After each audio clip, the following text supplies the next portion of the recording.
სასმელი წყალი სოფელ დვირში წლების მანძილზე პრობლემას წარმოადგენდა.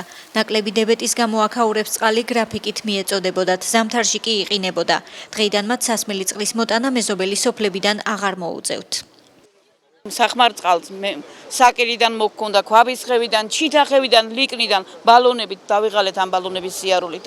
56 წელიწადია ჩვენ სოფელში წყალი არ გვირცებია, მოვა, გააკეთებენ, ორი თვე იქნება, არ იქნება. ღმერთმა ქნას რომ ასეთი დებეტით მოვიდეს წყალი და ყველა ოჯახში წყალი მოჩუქჩუხებდეს. 35 წელია შვილო აქ ცხოვრობ და წყალი სულ არ არის. ზამთარში არასდროს არ მქონია წყალი.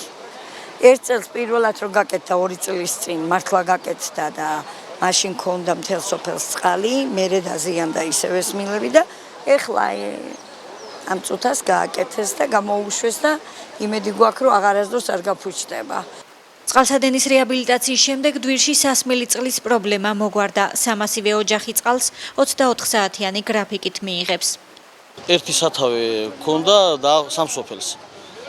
ერთი წყალსადენით მარაგდებოდა სამი სოფელი. ნება გამოხატეს გამგეობიდან დააფინანსეს.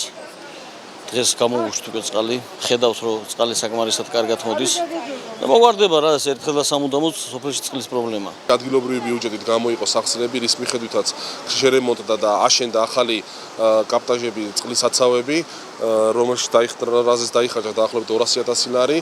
24 საათი ექნება სოფელ დვირს 300 ოჯახი დაკმაყოფილდება ამ წყლით და ასევე დანარჩენ სამ სოფელსაც, რომელიც არის ტაძრის საკირი და დგვარი, გამოუთავისუფლდება ეს წყალი.